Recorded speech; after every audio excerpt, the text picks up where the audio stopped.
इस्कन मानुनी तेणु पुणी गजपति चिठी शास्त्रोक्त तिथि रे स्नान यात्रा पाई राजी किंतु रथयात्रा पाई अराजी इस्कन तेणु निष्पत्तिर पुनर्विचार लगी ISKCON governing body commission GBC अध्यक्ष गोवर्धन दास को पत्र लिखिले गजपति महाराज दिव्य सिंहदेव। पूर्व अक्टोबर 19 रे ISKCON governing body commission GBC अध्यक्ष गजपति महाराज को पत्र लिखिले। भारत एवं विदेश रे समस्त मंदिर रे ज्येष्ठ पूर्णिमा तिथि रे स्नान यात्रा पालन पर सहमति प्रकाश करथिले इस्कन जीसीबी अध्यक्ष किंतु आषाढ़ शुक्ल द्वितीय तिथि ठारू आरंभ होता 9 दिन मध्य भारत बाहर रथयात्रा पालन करने निष्पत्ति सह असहमति प्रकाश करथिले। आज गजपति महाराज दिव्य सिंहदेव पत्र लिखि निष्पत्तिर पुनर्विचार सह देशर इस्कन मंदिर माने आषाढ़ शुक्ल द्वितीय तिथि ठारू आरंभ होता 9 दिन मध्य रथयात्रा पालन पर दिग्दर्शन देइछन्ति। पारंपरिक रीति रे निर्दिष्ट तिथि रे श्री जगन्नाथ महाप्रभु स्नान यात्रा और रथयात्रा पालन करने को इस्कन को कहा जाउछि किंतु अनेक स्थान रे यार उल्लंघन होउछि जोंथिपाई गजपति महाराज पुणी थरे तांको चिठी लिखिछन्ति। पूरी रिपोर्टर शैलेन्द्र आचार्य आम सहित जोड़िछन्ति।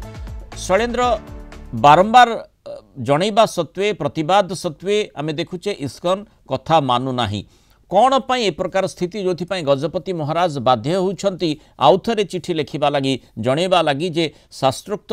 तिथि अनुसार ही रथयात्रा करा जाउ स्नान यात्रा मानिछन्ति। मुला देखो इस्कन कर्तृपक्ष अमानिया नीति बोली कहुई पार कारण जेहेतु श्रीमंदिर परिचालना कमिटर स्थायी सभापति गजपति दिव्य सिंह देव निजे बारंबार चिठी लिखिं श्रीमंदिर पक्ष चिठी लिखाई एवं जो गवर्निंग बॉडी रही गवर्निंग बॉडी कमिशनर जो अध्यक्ष रही गोवर्धन दास को आप जानते जो भाव में सेप्टेम्बर 6 तारीख में गजपति निजे चिठी लिखिते आलोचना परवर्ती समय गजपति श्रीनगर अनुष्ठित होता जदि से ज्येष्ठ पूर्णमी जो स्नान यात्रा कराए स्नान यात्रा करने सम्मत होती किंतु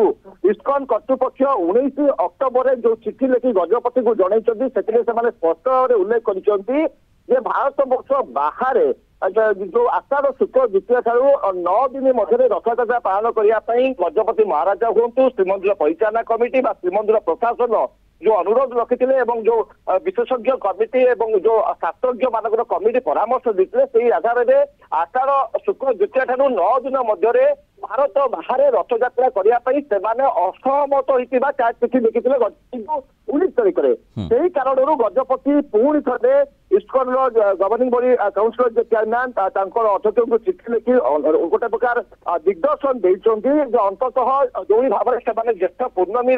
स्नान यात्रा करने सम्मत प्रकाश कर भाव में आषाढ़ शुक्ल द्वितीय ठारू 9 दिन मध्य भारत बाहर जिते सब स्थान में इस्कन पक्ष रथयात्रा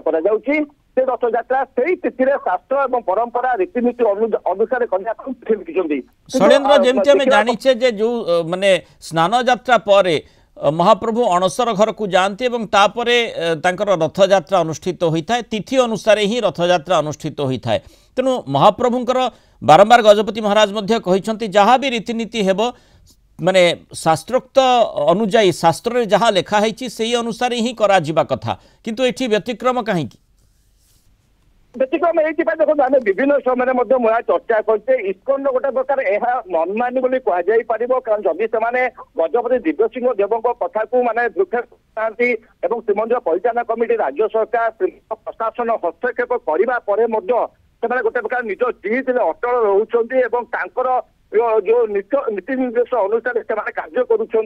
रथयात्रा जो विधि रही केवल आषाढ़ शुक्ल द्वितीय तिथि ही अनुष्ठित हो जो परामर्श गजपति देते जदि से आषाढ़ शुक्ल द्वितीय तिथि कर रथयात्रा तेरे आषाढ़ शुक्ल द्वितीय ठारू आरंभ कर 9 दिन मध्य ही रथयात्रा करेंगे यहाँ इस्कन कर्तृपक्ष ग्रहण करूना तो ए स्पष्ट अनुमेय होती इस्कन कर्तृपक्ष गोटे मनमानी कर गोटे व्यवसायीकरण कर रथयात्रा को लेकिन तेणु एठी जेहेतु इस्कन मानुनी बारंबार गजपति महाराज को चिठी लिखा पड़ी पुणी थे गजपति महाराज चिठी लिखि जनई शास्त्रोक्त तिथि अनुसार ही रथयात्रा तुम्हें कर। धन्यवाद शैलेन्द्र आचार्य आलोचना आम सहित रही।